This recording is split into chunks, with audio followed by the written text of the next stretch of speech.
கழுதைக்கு தெரியுமா கற்பூர வாசனைன்னு சொல்லுவாங்க. அதுபோல் இந்த கருவாடு வாசனை தெரியாத மனிதர்களே இருக்க மாட்டாங்க. அந்த அளவுக்கு கமன்னு இருக்கும். ஒன்று கருவாடு வாசனை பிடிச்சவங்களா இருப்பாங்க, இன்னொன்று கருவாடுனாவே பிடிக்காதுன்னு சொல்கிறவங்களா இருப்பாங்க. எனக்கு இந்த கருவாடு ரொம்ப ரொம்ப பிடிக்கும். அதுவும் கொடுவா கருவாடுங்க. கொடுவா கருவாடை ஈஸியாக டேஸ்ட்டியாக உங்கள் வீட்டு கிச்சனில் எப்படி செய்யலாங்கிறது தான் இன்றைக்கி செஞ்சு காட்ட போகிறேன். வாங்க, நான் தான் உங்கள் தினேஷ், நாகூர்லேருந்து. நம்ம செய்ய போகிறது கருவாடு தொக்கு. சரியா? குழம்பு வச்சா தாராளமாக 10 பேர் சாப்பிட்லாம். அதில் ஒரே ஒரு துண்டு போட்டிங்கன்னா அவ்வளோ மனமாக இருக்கும். அடுப்பை பற்ற வச்சிடுறோம். நல்லெண்ணெய், மஞ்சள் இல்லாமல் 2 குழிக்கரண்டி ஊற்றிங்க. வெந்தயம் லேசாக போடுங்க, ரொம்ப போட்டுறாதீங்க.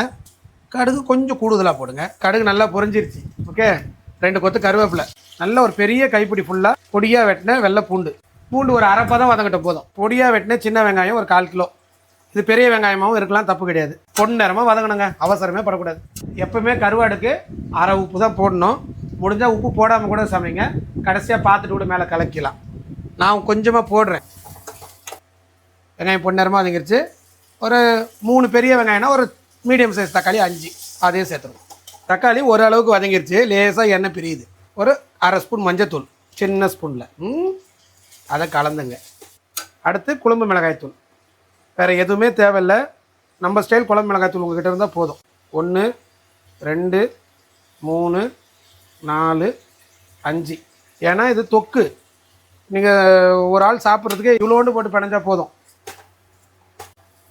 சிம்மில் வச்சுக்கலாம், பொறுமையாக வதங்கட்டும். சின்ன கோழி குண்டு சைஸ் அளவுக்கு புளி எடுத்து அதை நல்லா திப்பி இல்லாமல் லூஸாக கரைச்சி ஹை ஃப்ளேம் வச்சுட்டு ஊற்றிடுங்க. லூஸாக இருக்கட்டும், அப்போ தான் இந்த வெங்காயம் இந்த கல்லாம் மெர்ஜாகி வர்றதுக்கு ஈஸியாக இருக்கும். இப்போ கருவாடு இந்த ஸ்டேஜில் தான் சேர்க்கணும். இங்கே பாருங்கள், கிட்டத்தட்ட தொக்கே ரெடி ஆயிடணும். எண்ணெய்லாம் பிரிய ஆரம்பிச்சிச்சு, தெரியும்னு நினைக்கிறேன் உங்களுக்கு. அப்படியே தொக்கா ரெடி ஆகிடுச்சு. ஓகே, இப்போ அந்த ஸ்லாம்லாம் எதுவும் இல்லை, நல்லா அலசிட்டோம். பளிச்சுன்னு பாருங்கள் கருவாடு. கொடுவா, எங்கள் ஊரில் கொடுவா கருவாடு கிலோ 800 ரூபான்னு எங்கிட்ட விற்றுட்டாங்க. உங்கள் ஊரில் என்ன வேலைன்னு சொல்லுங்கள். ஓகே, ஆல்மோஸ்ட் போட்டோம். இந்த தொக்கை எடுத்து மேலே வச்சுருங்க. போட்டு கண்ணாமண்ணு கிண்ட வேண்டாம்.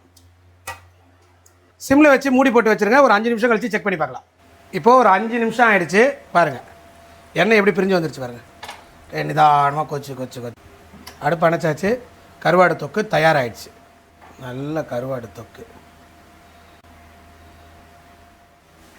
சும்மாவே எனக்கு எச்சி வரும். சுடுது, சும்மாவே சுடுற. இல்லை கருவாடு வேறு நல்லா அந்த கருவாடு மணத்தோட. கருவாடு நல்ல கருவாடு. சாப்பிட்டா அந்த உப்பு கரிப்பெல்லாம் தெரியவே இல்லை, அவ்வளோ ருசியாக இருங்க. இப்படி ஒரு டேஸ்டியான சூப்பரான கருவாடு தொக்கை நீங்களும் கண்டிப்பாக ட்ரை பண்ணி பார்த்துட்டு எப்படி வந்து கமெண்ட் பண்ணுங்கள். தேங்க்யூ ஸோ மச் ஃபார் வாட்சிங். நெக்ஸ்ட் வீடியோவில் பார்க்கலாம். பை.